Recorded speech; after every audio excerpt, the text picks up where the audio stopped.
All right, thank you so much. I'm Paige. I'm an alcoholic. Hey! And first and foremost, I want to thank the Squamish Nation for having us here. What a beautiful location. Like, it's breathtaking. Absolutely. Absolutely. And we can't have a convention, a Roundup, a committee without committee members. So a big thank you to all who have served on the committee. Thank you so much. So yeah, if you see those red lanyards, go up, give a thank you, ask how you can get involved. Now, if you're here today and you got some complaints, maybe about the main speaker in particular, they will be receiving complaints. Just so you know, everyone in a red lanyard will be receiving complaints, but they will only be taken in two forms. The first form is written out fourth column inventory.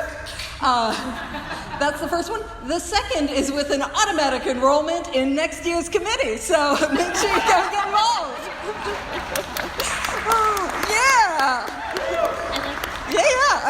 I'm helping. Yeah. Yeah. All right. And, I think I'm funny. Yeah, you are. Oh, thank you. We're just gonna have a talk, just cash. And where I felt called to speak on today. This has been a beautiful weekend. It's a beautiful place. And it's a reminder of the miraculous nature of Alcoholics Anonymous. And there's a part in the book, it's a vision for you. And it says, it's on page 153. If you got your book, you can bounce around with me. I'll probably be doing that tonight. Page 153, first paragraph. It says, "It may seem incredible that these men, these people, these alcoholics are to become happy, respected, and useful once more." That's a little bit more than just dry. Just not drinking 24 hours at a time, but who's counting? How can they rise out of such misery and bad repute? How can they rise out of such misery, bad repute, and hopelessness? The practical answer is that since these things have happened among us, they can happen with you. Should you wish them above all else and be willing to make use of our experience, we are sure they will come. The age of miracles is still with us. Our own recovery proves that. And if you're here today, what I want you to know is that you're a miracle. If you're here today, you're new, you're a miracle. You're here today, you're counting days, you're a miracle. You're here today and you're a recovered alcoholic carrying this message. You are a miracle. You're an alcoholic who's been sober 50 years. You're a miracle. For an alcoholic to be sober is a miraculous state. And you see, each and every one of us here today has been given a gift. And I describe it as a gift because I did not earn it. I did not deserve it. And here I am, sober today in Squamish, British Columbia, the recipient of a gift that I did not earn, a gift that I did not deserve, any more or any less than anyone that is here in this room today, or any more or any less than anyone that is out there dying of this horrific illness. And here we are today sober. And we all know what it's like. This sober day that we're given. And again, if you're here today and you're like, is it really a gift? Man, who actually chose to get sober? Most of us didn't choose our sobriety dates. Most of us didn't choose to come to AA. Things happened. Events unfolded, and here we are today, alive and sober. And if you've been around this thing a while, you know what a miracle that is, and you know what a precious moment it is when an alcoholic is sober, and if that window is open. I'm going to kick this off by saying something controversial. Not super controversial, because I want y'all to like me still. That defect hasn't been removed. But I know. But I don't believe in bottom.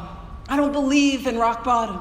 If we want to do a little audience participation, is there anyone here today who slammed right into their rock bottom only to drink again? Anyone here? Yeah, you guys know.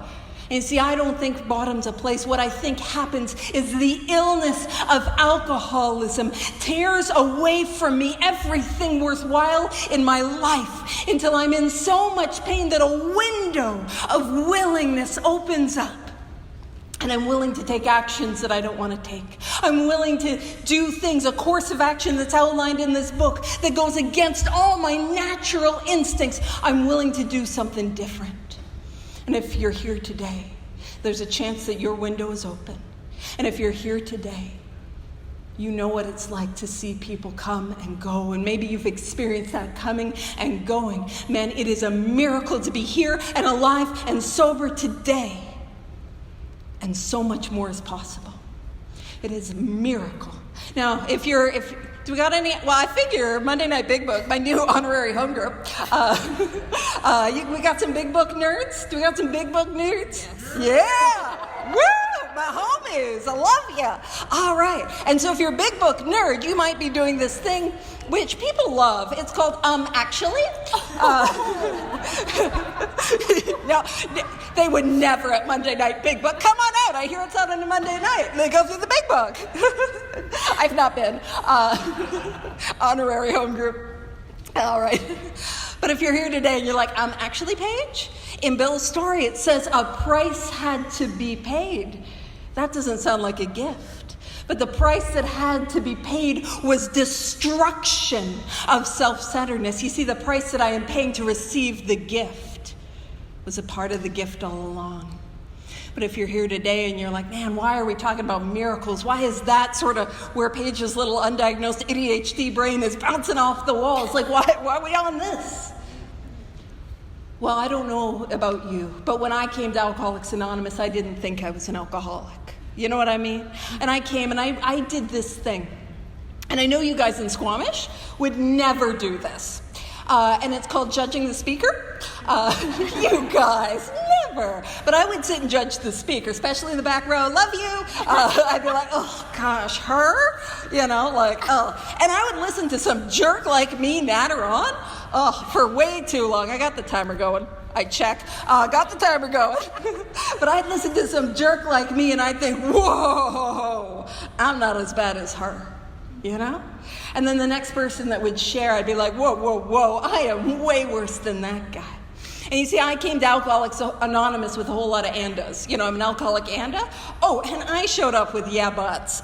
Yeah, I might have a bit of a problem, but he was worse than me, but I'm young, but this, but that, but this, but that, but this, but that.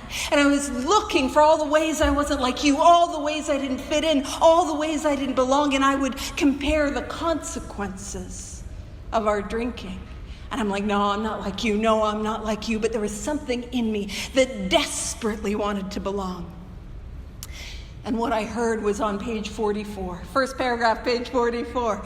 And it was two symptoms, two statements of the two symptoms of alcoholism that I could turn to questions. And it made it simple as it needed to be for an alcoholic like me. And it pegged me between the eyes. And I could not deny who I was or what I was.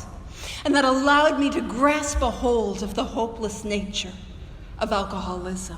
So the first paragraph on page 44, it says, if when you honestly want to, you find you cannot quit entirely, or if when drinking you have little control over the amount you take, you are probably an alcoholic. And so I can take those statements and I can turn them into questions. Now I'm going to start with the second one. Once I started to drink, what happened? What happened? And I'll tell you what happened to me. You see, I take a drink of alcohol, and there is something that happens. It's probably not mystery, it's probably magic. And it is this. I take a drink of alcohol and, you know what I mean? Yeah, my shoulders, I was wearing those as earrings. Now you can get in the raffle to win the jewelry. See, I tied it in, doing announcements while we're here. Make sure you throw your cigarette butts in the appropriate place. Or you do you, because there's nothing worse than telling an alcoholic, here's what you have to do. I'm like, I'm going to put them wherever I want, you know. I mean, maybe, I know, you guys are way more spiritual here in Squamish. We're sick in Calgary. But you see, I take that drink and my shoulders fall. I take that drink and I'm okay. I'm comfortably numb. You know what I mean? I take a drink and it was the answer to all my problems, and I'm all right. But you see, I take that drink and I begin to feel the effect. And it's a little switch that goes off in the back of my head, and it tells me more. And the more that I drink, the louder that more gets. See, I don't know about you, but I take a drink. And that drink demands a second. And that second drink insists on 4. And that 4th drink will not relent until I've had 8. And the 8th drink is screaming at me until I've had 16. And so on and so forth. You see, I take a drink and I get thirstier. And if you're wondering, are you sure that might make me somehow different than other people? Well, I'll throw this out to you. It doesn't happen to me with any other beverage. You see, I start my day. I start my day with prayer, I start my day with meditation, and I start my day with an Earl Grey tea. I point that out because my stomach stopped handling coffee a couple years ago, and I want you to feel bad for me. Aww. Oh, thank you. See, I'm not cured of the need for validation. But I'll tell you, I have a cup of Earl Grey tea. Not once in my life have I ever gone on a 3-day Earl Grey tea bender. Not once. It's never happened. I've not slammed back an Earl Grey and another, and then gone into the pantry, scrounged around, found a box of chamomile, ripped it open and snorted it because it's got to be the same. I just have a cup of tea, you know? Yeah. The comedy show? Yeah. Nope, this is me scraping the bottom of the barrel. That's where you'll find me. And again, if you're wondering, do I have this abnormal reaction? Well, you can ask yourself, have I ever played a game? Now, I know some of us have played this game, and the game is called Bottom Beer Roulette. And if you're not sure how the game is played, what happens is you're up all night drinking, and then everyone else has coupled up, gone to bed, passed out, made their own bad life decisions, and you're going around finishing everyone's drinks, trying to avoid the one with the cigarette butts. You know. And here's what I'm saying. If you have ever played a round of bottom beer roulette, you got the allergy. Non-alcoholics aren't playing that game. They're not playing it. And not. And here's the thing. If you're still on the fence, now, this isn't me. I got to be honest with you guys. I didn't do this. But if there's anyone here that finished the one with the cigarette butts, there is no doubt. Let's get you a sponsor. Let's go, you know? And you see, that's my experience. I take a drink, and the drink takes me. And I don't know about you guys, but that drink takes me, and I begin to cross lines in the sand that I said I would never cross. I begin to do things that I said I would never do. I hurt people in ways that I never wanted to hurt people. I start to lose things, and I'm not just talking about my shoes and my pants. Just me, it's fine. You know, and actually, I'll throw this out there. If you're wondering, what does successful drinking look like, or normal drinking look like? I'm going to throw it out there. It looks like, sweetie, honey, I'm going to go to the bar, and I will have 3 drinks, and I will be home by 9. And do you know what they do? I mean, this is mind-boggling. They go, and they have 3 drinks, and they're home by 9. And their pants are dry. And they got both their shoes. And they're at the house they're supposed to be at with the person they're supposed to be with. You know what I mean? Wild. The rent money gets paid. It's crazy, you know? And that's not how I relate. You see, I take that drink takes me, and I start to lose things. Not just the pants, not just the shoes. But I start to lose relationships. I start to lose jobs. I start to lose hope. I start to lose dreams. I start to lose opportunity. I start to lose who I thought I was, and I come to the morning after filled with guilt and shame and remorse and self-hatred, and I can't look myself in the mirror. I hate who I am. I hate who I've become. And I say, that's it. I'm never going to drink again. And the first statement that we get to turn into a question on page 44. If, when I honestly want to, I find I cannot quit entirely. You see, this is alcoholism. I need to stay sober. I know I need to stay sober. I want to stay sober. I have to stay sober. But a day, a week, a month, several months down the line, I get a thought. Maybe even a year later, I get a thought. And that thought happens in my mind. And that thought happens when I am as sober as I am today. But my illness is untreated. And it is a thought that says, this time will be different. A thought that says nobody will ever know. A thought that says I just got to get it out of my system. A thought that says, my problem is drinking with Albertans. We're in Squamish. There's no alcoholics. I hear they keep them up in Whistler, Thank you. Right? A thought in my mind that tells me it'll be okay. A thought, and that there are times where the obsession of the mind, it looks like this. Take a drink. Take a drink, take a drink, take a drink, take a drink, until what little willpower I was able to muster is eroded away. And I got a drink in my hand.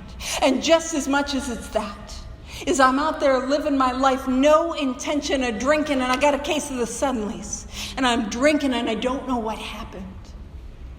And it also looks like, if you're feeling the way that I was feeling, you'd have to drink too. It looks like if you're going through what I was going through, you'd have to take a drink. It looks like I'm going to kill myself anyways, so who cares? I'm getting drunk. I need the relief. And if I've been around a while, the voice of the mental obsession looks a little bit different. For those of us who are recovered, for those of us who have had the spiritual awakening and we're trying to grow it and we're trying to deepen it as the result of these 12 steps, it looks like I don't really need to go to that meeting. I do a lot. Oh, I don't want to work with that newcomer. They're a handful. It looks like I don't need to pray. I don't need to meditate. Who meditates? I do. A lot. I need it. You can tell. Who does their evening review? I don't need to make that amends. It doesn't apply to me. I don't got to share that secret. I don't got to write that inventory. And it is an erosion of the actions that allow me to live in a state of grace until the voice of this time will be different. The voice of nobody will ever know. The voice, I just got to get it out of my system. The voice, it wasn't that bad. I was overreacting with this alcoholism stuff, and I take the drink and off I go. You see, it is those two symptoms that that make me alcoholic. And those two symptoms lead me into a step one experience. And my step one experience is that there will never be a time when I can ever safely drink again. I've got that allergy of the body. Once I start, I cannot stop. I can never, ever, ever drink again. That's what the allergy of the body means. But the obsession of the mind means that I will. I have to stay sober. I need to stay sober. I want to stay sober. My life depends on my sobriety, but I can't stay sober. That is a step one experience. You see, to understand why I need a miracle, I need to be aware of the hopeless predicament that I find myself in as an alcoholic. You see, I did not try everything there was to stay sober, but here's my experience. Everything that I tried failed. And I'm just going to talk about this a little bit as well. Because there are times I could put some time, a couple months, between me and that last drink. I could do that. But I wasn't okay. I wasn't okay. I couldn't sit and be in my own skin. My insides were crawling. The Dr. Silkworth, in the doctor's opinion, he calls it restless, irritable discontent. Well, he's a doctor, and he's like looking at the patient, and he's like, the alcoholic appears to be a little restless, irritable discontent today. I'm crawling out of my skin, And so, for me, sobriety and suicidal ideation live together. For me, I can't put down the drink without wanting to end my life. And I talk about that because if you're here today, it doesn't matter how long you've been sober, if you're here today and you feel like that, what I want you to know is that in Alcoholics Anonymous, we have a solution. We have an answer. We have a way out, and it is a way out that works. And it works for anyone that is willing to work it. I'm not special. I mean that with everything in me. And here's the thing, I have an illness that demands treatment. Alcoholism demands treatment. It's not like knocking on the door and asking politely. It will be treated. And my alcoholism will be treated with a drink, with ending my life, or a spiritual awakening. And those are the only options that I've got. And see, when I see that I'm out of options, when I see that I've come to the end of myself, when I see that at the bottom of page 25, I got two choices. Go on to the bitter ends, blotting out the consciousness of my intolerable situation as best I could, or accept spiritual help. When I see that those are my options, I see the need that I have for a miracle. And there's no better time than now to start believing in miracles. And that's ultimately the thrust of what the second step is about. I don't need to know God, like God, conceive of a power. I just need to believe that there are people who have drank the way that I've drank, that have felt the way that I have felt, that knows what it's like to pull themselves off the bathroom floor covered in their own vomit, to say, I'm never going to do it again, only to do it again. And I'll be honest, I use the bathroom floor because I'm classing it up for you guys. It's normally behind a dumpster. Classy. Pinky's up, though. Classy, you know? Pinky's up, yeah. Oh, it's a thing. I'm a lady. That's how I pass out behind dumpsters, ladylike. I don't know where my shoes are. Stop asking hard questions. All right. But when I understand that you've been through what I've been through, and here's the thing, Alcoholics Anonymous is not an intellectual exercise. Alcoholics Anonymous is all about experience. And there is something that I cannot deny when I come to places like this with people like you. People who have recovered, where the light is on in their eyes. There's a hope in their spirit. Man, you've been where I've been. You've done what I've done. But you're not like me. You have something that I never had. You have had the experience that I've not yet had. And you seem happy. And I'll let you know, when I got here, I saw the happy people. And what I assumed was they just thought they were better than everyone. So if you're like, ew, Paige, gross, fair enough. I promise you I don't. But what happened is I came here with a vitriol and a self-hatred that was unparalleled. I hated who I was, and people that seemed comfortable in their own skin, I just thought they were all uppity, you know. Turns out they just didn't hate themselves. You know, who knew? That was a foreign concept for somebody like me. So in the second step, I don't need to have a spiritual awakening. I don't need to understand this power. In fact, the 1930s definition of the word understand, I have a 1930s dictionary because I'm fun at parties. The 1930s dictionary definition of understand is to know through experience. And at step 2, when I'm just looking, could there be a power that is greater than me? Could there be one? Well, I mean, that's all I got to start with. And I can't come to meetings like this with people like you and deny that there has not been a power that has worked in your life. Now, I'm not going to understand this power at the second step, but I'm going to understand this power, to experience this power as I go through these 12 steps. And you see, step 2 is 2 parts. Step 1 came to believe that, not even in. Could there be a power that is greater than myself? And step 2, part 2, that this power could restore me to sanity. And what I'm asking is, can I believe that there is a power that could take away the obsession of the mind? And again, I come to places like this, I see you, and you are sober, and you are happy. How can I not deny that that miracle has happened in your life? But there's a question, and it's in We Agnostics. And it's this question, God is everything, or else God is nothing. God either is or he isn't. What is our choice to be? And that feels like a heavy theological question that you're throwing really early in this book. You want me to do what now? Like, I still haven't found my shoes, you know? And I'm sure if I found them, they weren't allowed to have their shoelaces yet. I was rocking the grippy socks for a while, you know? Some of y'all know what I mean. And so, it's like you want me to answer this like spiritual question, God is everything or else God is nothing. And I felt it on my heart. I felt called to talk about that here today. So if you're here today and you're struggling with a conception of a power greater than yourself, what we can do is we can take that statement, turn it into a question and ask, well, actually, that is a question. God is everything or else God is nothing. God either is or he isn't. What is our choice to be? Higher power, creator, spirit of the universe. Now, if you're here today, we can ask ourselves this question. Have I had in my life any moments where by seconds and inches I should not be alive today? Where by seconds and inches, here I am, breathing, and I should not be. And I can ask myself, if by seconds and inches, I am here and I am sober today. And when I talk about seconds and inches, I'm talking about seconds I did not earn, inches I did not deserve. Am I alive and sober here today? And is it possible?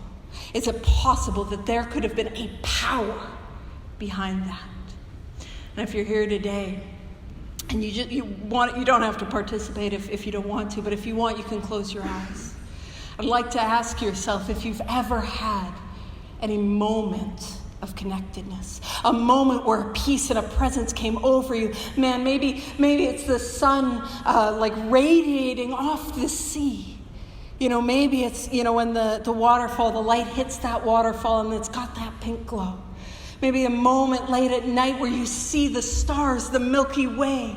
Maybe it's holding a newborn in your arms and seeing the universe in its eyes. Maybe it's just a moment where the life was on you and there was a calm that was not yourself that came. Have we had any moments like that? Now, if I've had even one moment like that, or I'm believing the people that are nodding here today, what I cannot say is that God isn't, or a power isn't. What I must say is that God is. And if I must say that God is, that means God is everything, because God cannot be nothing if we are all here today having those experiences by seconds and inches and the connectiveness to a power that is beyond ourselves. There must be something. And that's more than enough for the second step.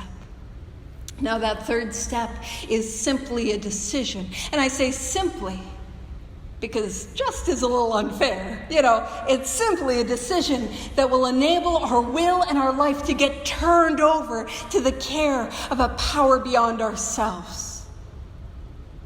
Now, what does that mean? Because I'm a real literal thinker. We were talking about I'm like, sometimes I don't pick up on sarcasm because people will be like, oh, Paige, do you want to get your dictionary out? And I'm like, yes! Yes, I do. I didn't travel with it. It's old. So sometimes I don't pick up on sarcasm. I sometimes have a bit of literal thinking and I need things explained to me. So what is the third step? What is the thrust of the third step? The third step is simply a decision to work the 12 steps as a way of life like my life depends on it because it does. And that's what we saw in step one. In step one, I saw that a relapse was inevitable. A relapse was coming sooner than I thought it would. And in the second step, I saw there was a solution. I don't have it yet. I don't know it yet. But in the third step, I'm deciding that I am going to do whatever it takes to have that solution. Now, my will and my life do not get turned over in step 3. My will and my life get turned over as I work 4 through 9 and continue that process in 10, 11, and 12. So if you're here today, and sometimes, actually, I'll share with you, I came into recovery with what I'd like to call a fixer-upper.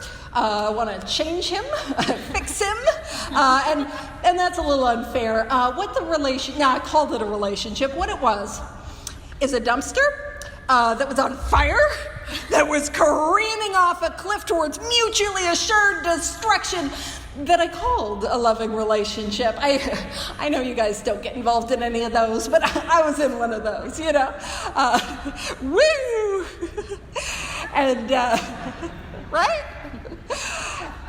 It's not just me, right? No. Thank you.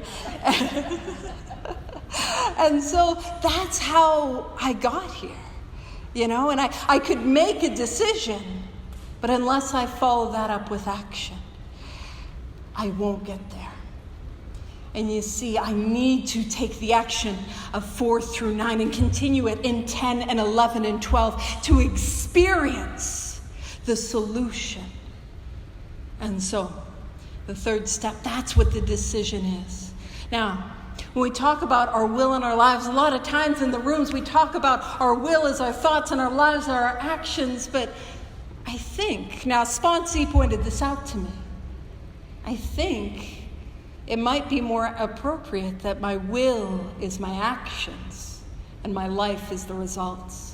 Because if you're like me, I come to when I am unwell, when I am off the beam spiritually, I will come into consciousness with a series of thoughts that are going again and again and again and again and again. And it is, I hate myself, I hate myself, I hate myself, I should kill myself, I shouldn't be here anymore. You see, that is how my brain starts when I come to consciousness, when I am not doing this, when I'm not living these 12 steps.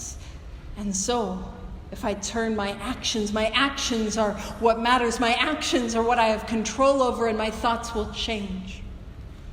And what I want to point out is we're talking about to the care of God, the care of a power beyond ourselves. And if you think of anything in your life that you have cared for, that implies love and nurturing. That implies, that care. And you see, my will in my life, I was in that dumpster that was on fire, that was careening off a cliff, whether he was in there with me or not, right? And see, ultimately, what I'm deciding, am I going to work these 12 steps as a way of life? You see, step 1 is I need a miracle. Step 2, I better believe in miracles. Step 3, am I willing to do the work that will allow a miracle to come into my life? That is what I'm doing. Now I'm gonna point some out. I did this at the North Shore Roundup, and it's gonna annoy most of you. So when we talk about making a decision, I got a cup of water in front of me. And if I make a decision to take a drink, what happens? Well, it's still there. I haven't taken a drink. I have to follow that decision up with action. But more importantly, you see, when I speak about how alcoholism demands treatment, I'm going to describe a way, and you tell me if you've ever drank like this. So imagine you get out your glass to drink your alcohol. I've lost some of you already, drinking with a glass. Now, you take that bottle off the shelf. Lost the rest of you. Hold on, I'm going to lose a whole lot of you. Now we open it up, and we pour it in the glass, and then we set it down. Now, I think I'm going to lose you. We put the cork back on, or the lid back on. Whoa.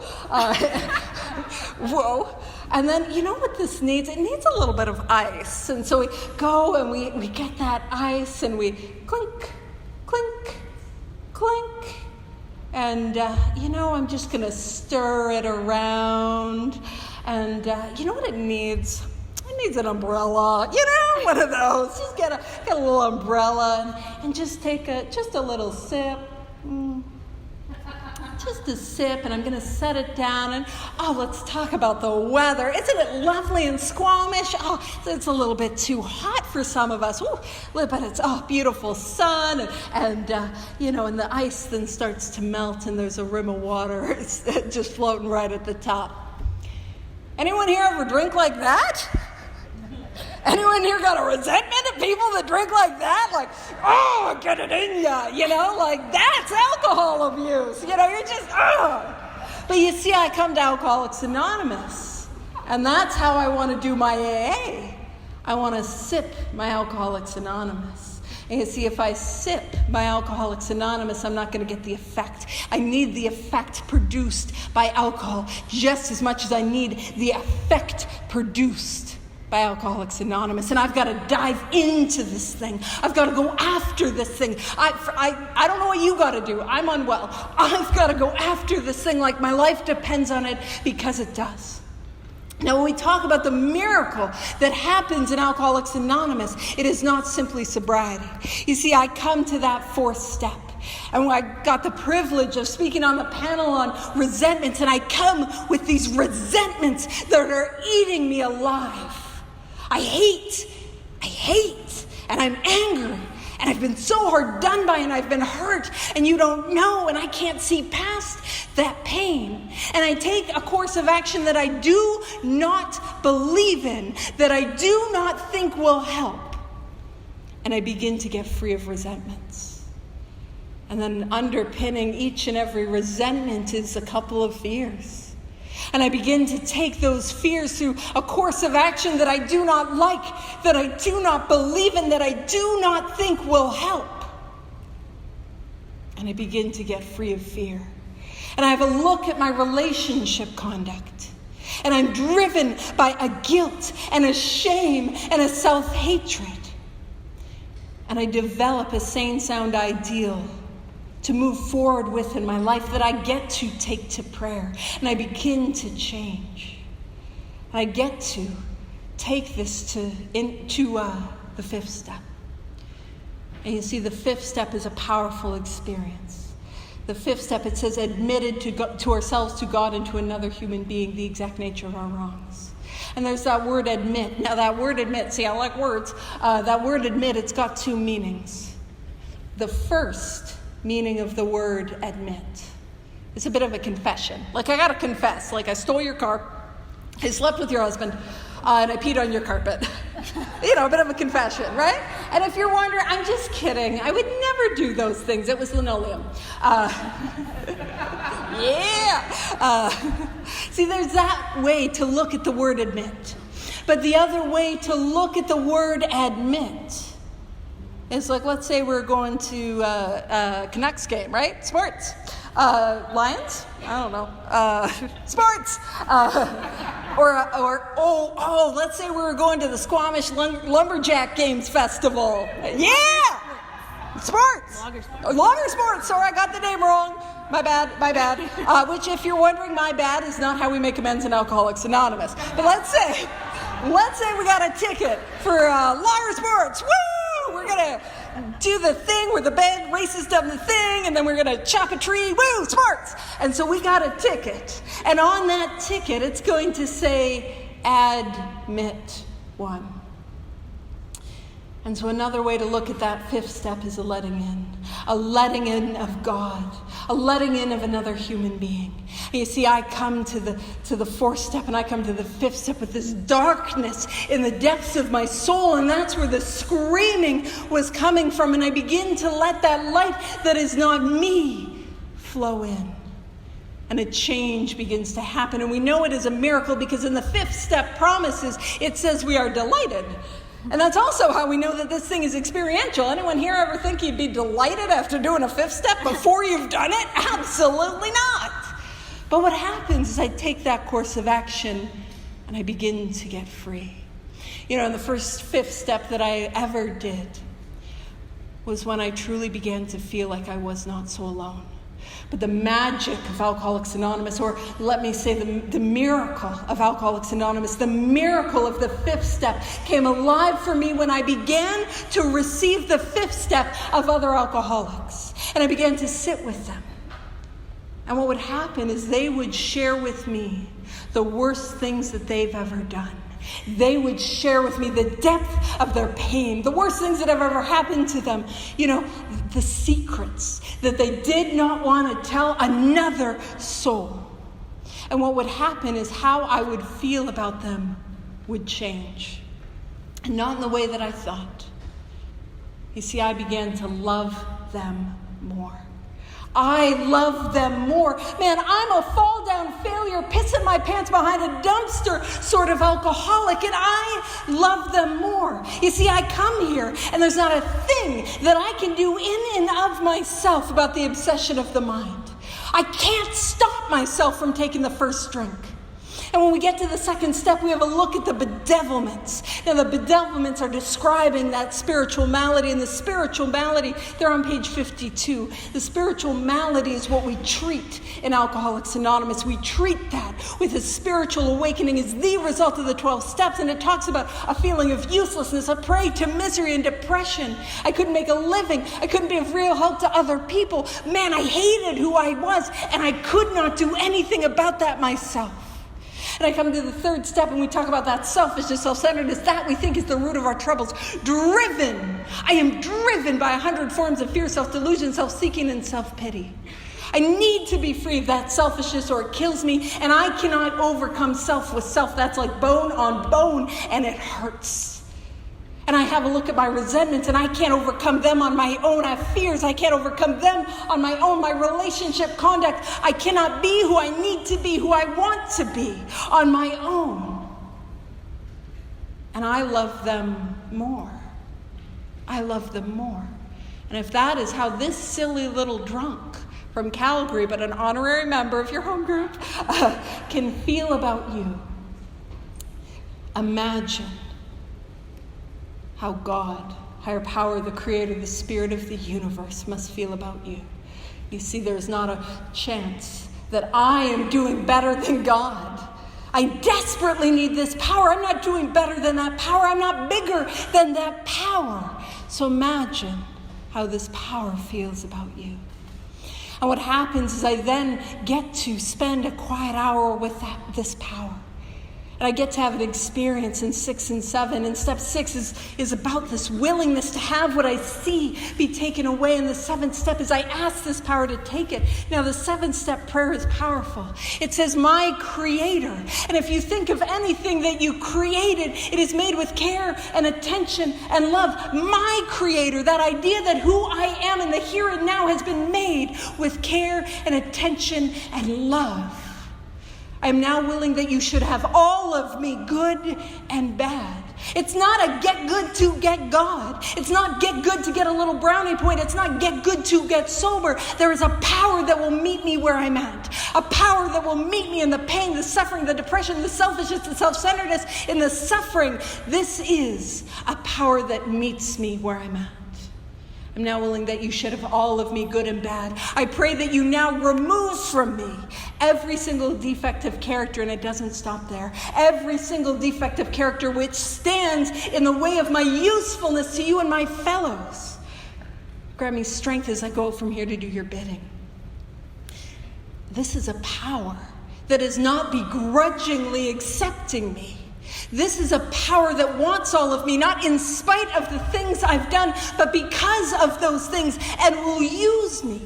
See, the miracle of Alcoholics Anonymous can begin with sobriety, but it does not end there. I awaken to this innate, inherent goodness that I did not think was possible. When I got here, I thought I was the worst person that ever lived.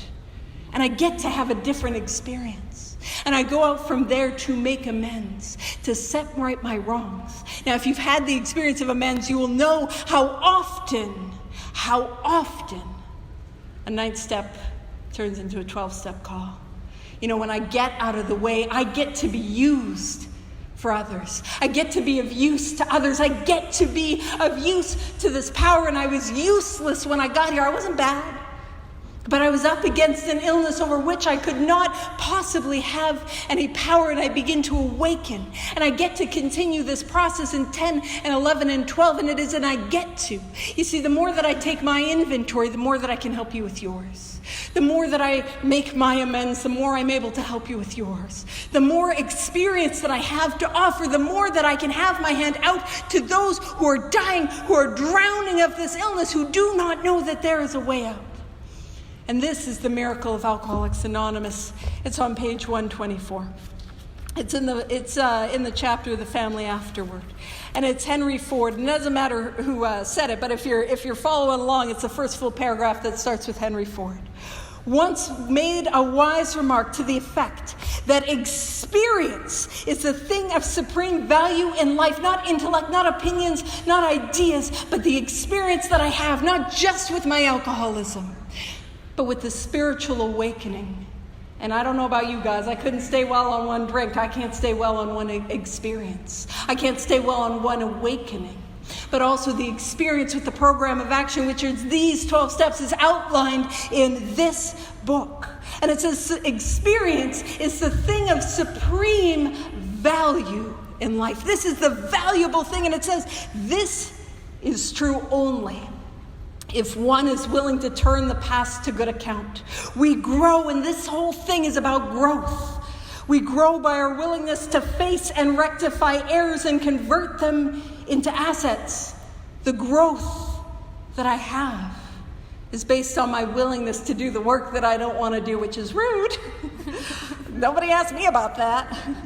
But when it says we grow by our willingness to face, when do I face my errors? I face them in step 4. I face them in step 5. I face them in step 6. And when do I begin to rectify them? In step 7, when they're taken away. In step 8 and step 9, when I go out and make those amends. And it says the alcoholic's past thus becomes the principal asset. This is the miracle of Alcoholics Anonymous. The worst things that I bring to Alcoholics Anonymous get absolutely radically transformed into my main asset if I'm willing to do this work. And it says of the family, and frequently, it is almost the only one. The painful past. This painful past may be of infinite, so there is no limit to the value, infinite value to other families still struggling with their problem. We think each family which has been relieved owes something to those who have not. Now, we don't have spiritual debt collectors in Alcoholics Anonymous, but you see, I owe Alcoholics Anonymous a debt. And I made this joke one time, and I probably shouldn't make it today, but sometimes people are like, oh, what happened? And it's like, didn't pay my debt. Spiritual debt collector. Too dark, too dark, too dark, too dark. Okay, cool. That's not what happened. We don't have spiritual debt collectors in Alcoholics Anonymous. But you see, what happens is I come to Alcoholics Anonymous, and man, I owe this thing a debt, and it's the gift. What do you mean it's a gift? You owe it a debt. But you see, the more that I try to repay my debt, the more that I give. Or the more that I receive, and the more that I give, the more that I receive. And that is the order. And I know I said there was no spiritual debt collectors, but that's not true. We do have spiritual debt collectors in Alcoholics Anonymous. It's the newcomer who comes through the door. It's the alcoholic who doesn't know how they're going to make it another day sober. It's the committee that needs help. You know what I mean? Those are the spiritual debt collectors. They just won't break your kneecaps. And it says, we think each family which has been relieved owes something to those who have not. And you see, when I give that which was so freely given to me, that's when my life takes on new meaning. That's when I receive a gift beyond anything I could imagine. Man, everything that I was looking for in the bottle, I see it in the eyes of another alcoholic who is beginning to have the spiritual awakening. That's what I was after. And it begins to happen as I carry this message to others. And it says, each member of it should be only too willing to bring former mistakes, no matter how grievous, out of their hiding places. Showing others who suffer how we were given help is the very thing which makes life seem so worthwhile to us now. When I got here, my life felt worthless. I felt worthless. Existence seemed to be too much. And we have a solution. And today there is a life of meaning and of purpose, and it is available to each and every one of us. And what I want to say is, it does not take long to get well. It does not take long to recover. It does not take long to have a spiritual awakening. And it says, cling to the thought that in God's hands. How do I put it in God's hands? The dark past is the greatest possession you have. How does my dark past go into God's hands, becoming the greatest possession I have? That is the sole purpose of the 12 steps, to bring about that spiritual awakening. Emotional sobriety is the point. And I want you to know it is not just the dark past of my alcoholism. Life continues to happen because I am an alcoholic. Not all of, but some of the most painful things in my life have happened to me in sobriety. But nothing gets wasted. Nothing gets wasted in Alcoholics Anonymous. There's not an experience I have not had that has not been of powerful benefit to others. That's what gets to happen here. A life of meaning, a life of purpose, a life of joy, a life of freedom, a life of growth, and a life of service. And it says, the greatest possession you have, the key to life and happiness for others. With it, you can avert death and misery for them. To be a small part of the miracle of others. To be a small part of people getting well, staying well, their families coming back together. Man, that is an experience you must not miss. It's everything that I was looking for in the bottle. And again, what I will end on is that it does not take long to get well. It does not take long to have this spiritual experience. It does not take long. And our very lives depend on helping you. So if you've not had this experience yet, or you've been around a while and the magic is gone, or you're in and out and in and out and in and out, and you don't think this thing could work for you, what I want you to know is please let us help you. Our very lives depend on it. Thank you for the opportunity to share.